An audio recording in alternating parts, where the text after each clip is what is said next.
안녕하세요. 홍천 그루터기입니다. 와, 간밤에 비가 좀 가을 장마가 내리더니 이렇게 물이 조금 늘었습니다. 그래서 오늘은 이 흐르는 물을 보면서 지나간 이야기를 한번 해볼까 합니다. 지나간 일기장 속에서 제가 이제 귀농 초기에, 그러니까 귀향이죠. 저는 귀향 초기에 제가 이제 실수를 했던 실패담을 또 얘기를 하려고 합니다. 그래서 이제 지나간 추억을 생각하면서 귀농 일기장 한 편을 소개하고자 합니다. 지금부터 귀농 일기를 이야기하겠습니다. 오랜만에 물에 왔으니까 물수제비 한번 해보겠습니다. 이야, 이걸로 저쪽에 한번 해보겠습니다. 와, 잘 안 되네요. 그리고 지금 각도가 안 맞아서 그런가 봐요. 마지막으로 한번.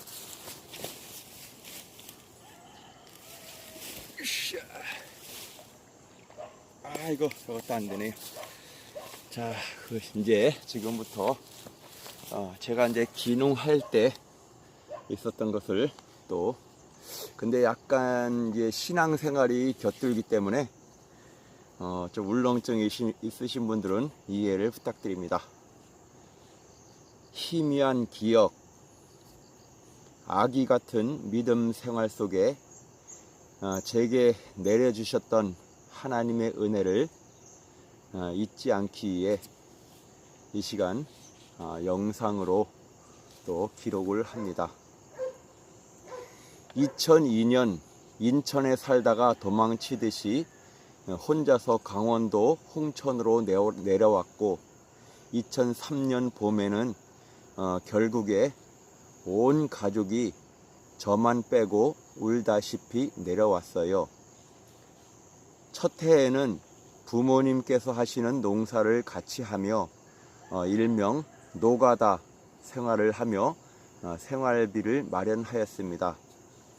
그러던 중 비닐하우스 농사를 해보라는 주변의 권유로 아내와 함께 비닐하우스 농사에 대한 정보를 얻기 위해 인터넷을 뒤지고 주변에서 비닐하우스 농사를 하시는 농업인을 찾아가 견학도 하고 이야기도 듣고 하였습니다.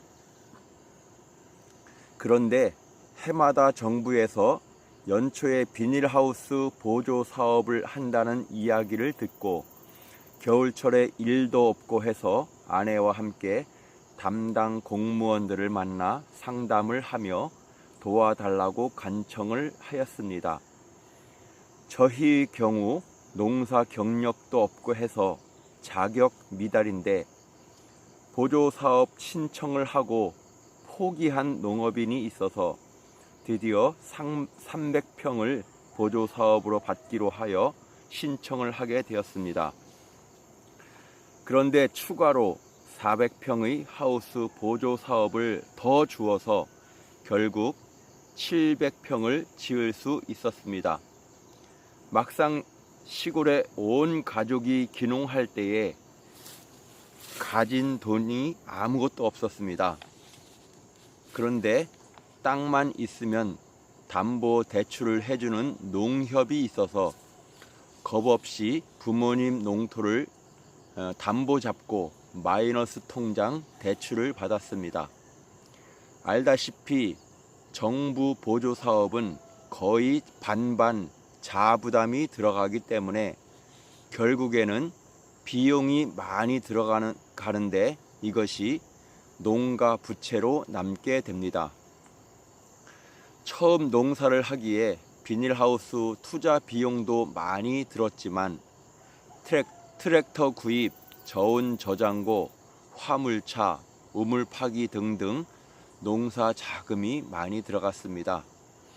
마침 동네에 친환경 농업 장목반이 있어서 장목반에 가입을 하고 친환경 유통센터와 계약 재배를 하였습니다.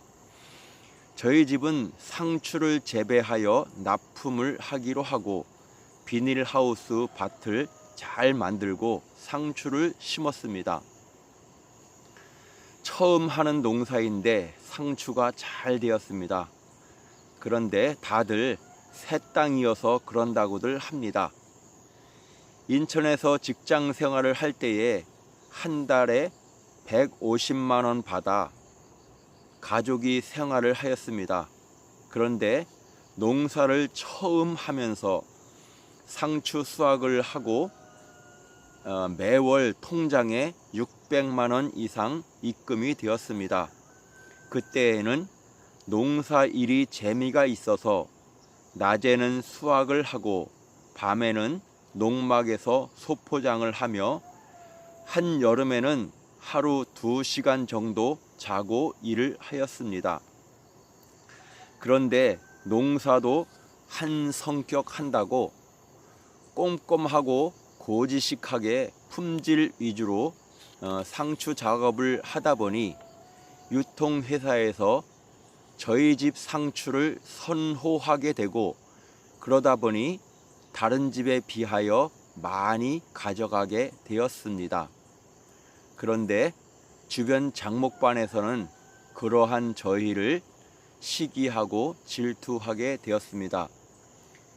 그렇게 해서 한 해를 보내고 겨울철에는 홍천 지역이 춥기 때문에 쉬면서 농사 교육도 받고 다음 해 농사 계획도 세우며 보내게 됩니다. 그리고 유통회사와 농산물 계약도 합니다. 다음 해 이른봄 일찍부터 서둘러 준비하여 다른 집보다 일찍 수확하여 유통에 납품을 하다 보니 유통회사에서는 좋아하는데 주변 농업인들은 싫어하는 것 같았습니다. 결국에는 장목반에 불협 화음이 일어나 저희가 탈퇴를 하고 직거래로 농산물을 판매하는 길을 선택하게 되었습니다. 직거래하면서도 물건이 좋아서 식당과 상회에서 인정을 받게 되어 그런대로 농사의 기쁨을 맛보며 일할 수 있었습니다. 그렇게 꾸준히 농사 일을 하던 중에 정부 보조로 겨울철에도 농사를 할 수 있는 신기술이 신청 농업인에게 보조 사업으로 한다기에 제 생각에도 겨울에 놀지 않고 계속 일만 한다면 꾸준한 수입이 되겠다는 생각이 들어와서 그 보조 사업을 신청하였습니다. 모든 정부 보조 사업이 그렇듯이 항상 자부담이 있게 마련입니다. 결국 이 자부담이 만만치 않은 금액이라 농가 부채로 앉게 됩니다.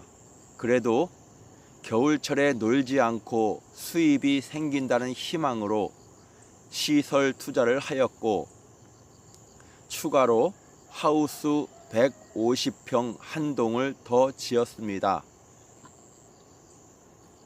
비용이 많이 들게 되어 결국에는 카드에서 서비스를 받아서 비용 부담을 하였습니다. 2005년 그해 겨울 시설 투자한 기대감으로 밭을 만들고 상추를 심었습니다. 초겨울에는 새로이 투자한 시설이 그런대로 효과가 있는 것 같았습니다. 그런데 날씨가 영하 10도, 영하 20도로 내려가면서 상추가 자라지 않고 상품성도 안 되며 또한 비싼 돈 들여 투자한 시설도 제대로 가동이 되지를 않았습니다. 그래서 결국에는 겨울 농사 계획이 실패를 하였습니다. 그런데 겨울철에도 춘천 시내 닭갈비 식당에 상추와 야채를 배달해 주기로 하였기에 그 전날에 주문을 받아서 그날 밤 가락시장에 가서 채소를 사다가 식당에 대주었습니다. 많이 남지는 않고 기름값만 겨우 건졌습니다. 그러던 중에 2006년 구정 설 명절을 앞두고 혹시 명절 때가 되면 상추 가격이 오르지 않을래나 하는 생각으로 남부지방 충주에 가서 상추 농사하는 농업인에게 탑차로 상추를 가득 사와서 저온 저장고에 채워 넣었습니다. 그런데 그때만 해도 상추 가격이 조금 비쌌기 때문에 많은 비용 부담을 안게 되었습니다. 그래도 설 명절을 기대하고 상추를 한 차 가득 싣고 왔습니다. 그런데 설 명절이 다가오면서 상추값이 오르기는커녕 오히려 떨어지고 있었습니다. 그래서 상해에 물어보니 추석에는 물가가 오르는데 구정에는 내려간다고 하였습니다. 이익을 많이 내려고 욕심 부렸던 내 생각으로 인해 커다란 손해를 보았습니다. 그러한 중에도 마이너스 통장에는 생활비, 이자, 카드값이 계속 빠져나갔습니다. 이른 봄 농사 자금도 없이 벌써 휘청되었습니다. 이제는 대출 받을 땅도 없고, 그래서 상추를 일찍 심어 수확을 하였으나 이른 봄에 잠깐 가격이 좋다가 노지 상추가 나오기 시작하면서 폭락하였습니다. 그래서 이제 카드 3개로 돌려막기를 하다가 결국에는 카드 연체로 들어가게 되었습니다. 카드 연체를 처음 당하는 일이라 매일같이 독촉하는 전화에 견딜 수가 없었습니다. 그래도 상추 수확을 해서 조금씩 자금을 마련해서 생활비와 인건비를 충당하였습니다. 그렇게 시간을 벌어오던 중에 내 앞에 피할 수 없는 커다란 장애물이 나타났습니다. 그것은 농협에 땅을 담보대출 받은 마이너스 통장에 이자 납입일이 6월 말이었습니다. 도저히 갚을 길이 없었습니다. 결국 마이너스 통장도 연체되고 이자 독촉과 경고 통지서를 받게 되었습니다. 그 당시에 모든 비닐하우스 밭에는 여름 한철 돈을 벌어볼 욕심으로 상추 수확기에 접어든 상추로 가득하였습니다. 그런데 상추 가격이 막말로 똥값이고 그나마 경기도 안 좋아서 직거래 식당 판매도 부진하였습니다. 그렇게 지내다 보니 다른 때 같으면 일하면서 찬송을 부르며 기쁘게 일을 하였는데 그 당시에는 매일 한숨과 걱정뿐이었습니다. 주변에서 칭찬 듣던 믿음은 어디 가고 낙심과 절망의 늪으로 계속 빠져 들어가고 있었습니다. 어느 날 농협으로부터 최후 통첩 같은 통지를 받게 되었습니다. 일주일 안에 이자를 갚으라는 말이었습니다. 그래서 카드 이자와 농협 이자를 계산해 보니 갚을 이자만 1,000만 원이 되었습니다. 지금 이 상황 속에서 1,000만 원을 제가 어떻게 만들 수 있겠습니까? 그동안 남의 돈을 내 돈인 양 마음대로 사용하다 보니 아무런 대책 없이 여기까지 온 것을, 그때가 2006년 7월 중순경이었습니다. 이렇게 하루하루 보내며 그래도 일은 하여야 했기에 상추밭에 쭈그리고 앉아서 상추 작업을 하고 있었습니다. 밖에서는 비가 부슬부슬 내려오고 가뜩이나 상추가 해를 못 보아서 얇다고 직거래 식당에서 말이 많은데 비까지 오니 상추가 해를 못 봐서 더 얇아질 텐데 걱정을 하였습니다. 이렇게 생각을 하다가 내 처지가 불쌍해서 그만 눈시울이 뜨거워지며 눈물이 주르르 흘러내렸습니다. 일주일이면 모든 것이 끝장날 것 같았습니다. 그러던 나의 한숨 소리가 어느새 한숨 섞인 기도가 되며 하나님을 원망하는 소리가 되었습니다. 그 당시 제가 하나님을 원망하며 시험을 하게 된 기도는 제가 하나님을 위해 할 수 있는 것이 입술을 벌려 찬양하는 것이었습니다. 그래서 하나님, 저 일주일 안에 1,000,000원 안 주시면 앞으로 하나님 찬양 안 할래요. 그렇게 하면서 원망 섞인 기도로 하나님을 시험하게 되었습니다. 춘천 직거래를 일주일에 화요일과 금요일 2번 가는데 하나님을 찬양 안 한다고 기도하던 그날이 바로 금요일 직거래 가는 날이었습니다. 그래서 점심을 먹고 그래도 춘천을 가기 위해 상추를 탑차에 가득 채웠습니다. 장사도 안 되는데 상추를 가득 채운 것은 오늘 밭에서 작업한 상추를 저온 저장고에 다 넣을 수 없을 것 같아서 그 자리를 만들기 위해 탑차에 가득 넣어서 가는 것이었습니다. 왜냐하면 그맘때도 저온 저장고에 상추가 가득 차 있었거든요. 그리고 오늘 작업한 거는 또 넣을 자리가 없기 때문에 그 자리를 이제 비우기 위해서 탑차에 가득 채웠습니다. 이제 오늘이 지나면 더 이상 넣을 곳도 없고 수확한 상추를 버리든지 아니면 밭을 갈아엎든지 해야 할 형편입니다.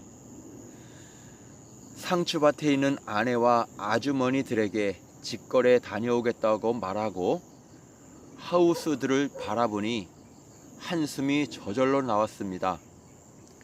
그날따라 하우스에 가득 차 있는 상추도 보기가 싫어졌습니다. 아예 미웠습니다. 탑차에 미운 상추를 가득 싣고 춘천을 향했습니다. 다른 때 같으면 식당에서 언제 올 거야 하며 빨리 오라고 전화가 불이 났는데 요즘은 장사도 안 되고 오히려 제가 불쌍해서 한 박스 정도 놓고 가라 할 때가 많았습니다. 차를 몰고 춘천 가는 고개를 넘어가는데 예전 같으면 찬송을 부르며 기쁘게 차를 달려갔는데 그날따라 아무 말 없이 비 내리는 앞만 보며 운전하고 있었습니다. 그러다 문득 그날 아침에 쭈그리고 앉아 상추를 따다가 하나님을 원망했던 생각이 스쳐 지나갔습니다. 그리고 뒤이어서 이스라엘 백성이 출애굽하여 광야에서 하나님을 원망하고 시험하다가 광야에서 죽음을 맞이했던 장면이 생각이 났습니다. 그리고 나도 모르게 엉엉 울면서 신세한탄 섞인 말로 하나님 아버지 죄송해요. 용서해 주세요. 잘못했습니다. 울며 불며 회개 기도를 눈물로 드렸습니다. 그런데 그때 저의 회개의 기도를 받지 않겠다는 말씀이 지나가는 것 같았습니다. 시편에 보면은 40편 6절에 주께서 내 귀를 통하여 내게 들려주시기를 제사와 예물을 기뻐하지 아니하며 번제와 속죄제를 요구하지 아니하신다 하신지라. 이 말씀이 나를 버리시겠다는 말씀으로 제게 다가왔습니다. 지금껏 천국의 소망을 두고 어떤 어려움도 참고 살아왔건만 모든 것이 헛되단 말인가. 온몸에 기운이 쭉 빠지는 것 같았습니다. 그냥 말없이 차를 달리며 눈물을 흘리고 있다가 하나님만 찬양할게요 마음속으로 외쳤는데 하나님만 찬양할게요. 그런데 그때 어디선가 희미하게 빛이 다가오는 것 같았습니다. 예수 그리스도 나의 주님이십니다. 내가 내 잘못만 생각할 때에는 죽을 죄인이었습니다. 그러나 주님을 볼 때에는 그것이 생명으로 바뀌어지게 되는가 봅니다.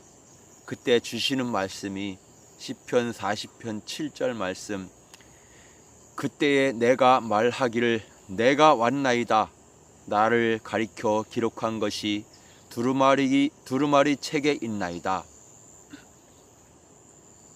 그 말씀이 지나가며 주님의 보혈이 나를 죽음에서 생명으로 인도하셨습니다. 아멘.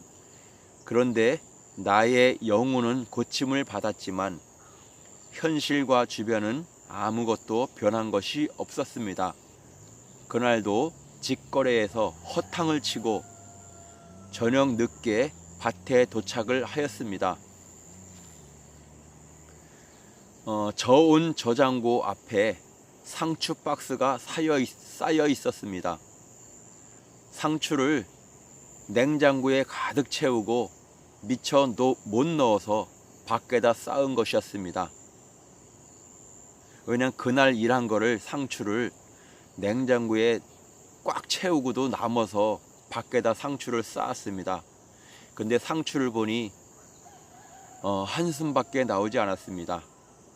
그래서 차를 대고 밖에 나와 있는 상추 박스를 내 탑차에 실었습니다.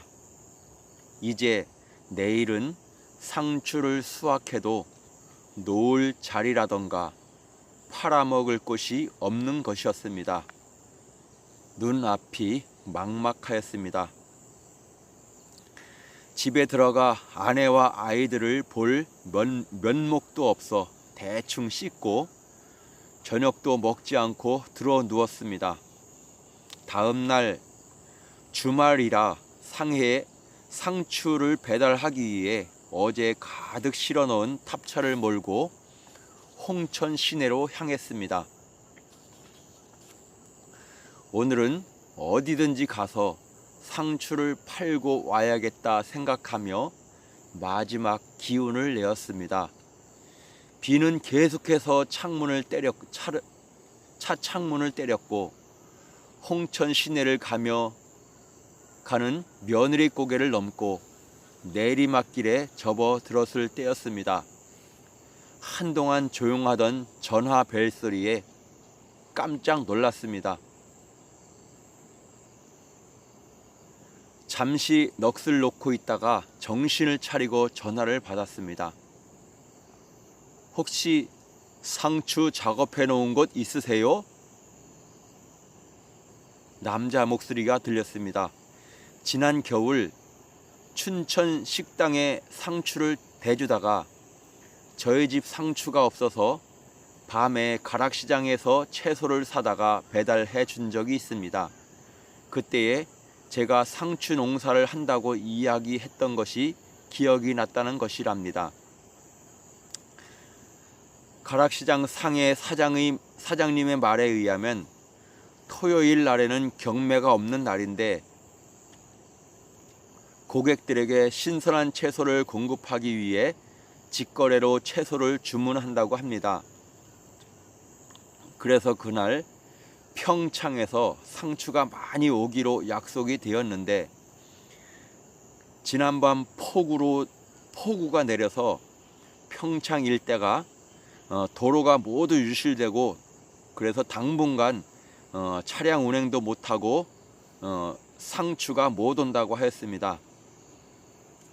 그 당시에는 어느 곳이라도 상추가 넘칠 때인데 갑자기 제가 생각이 났다고 합니다.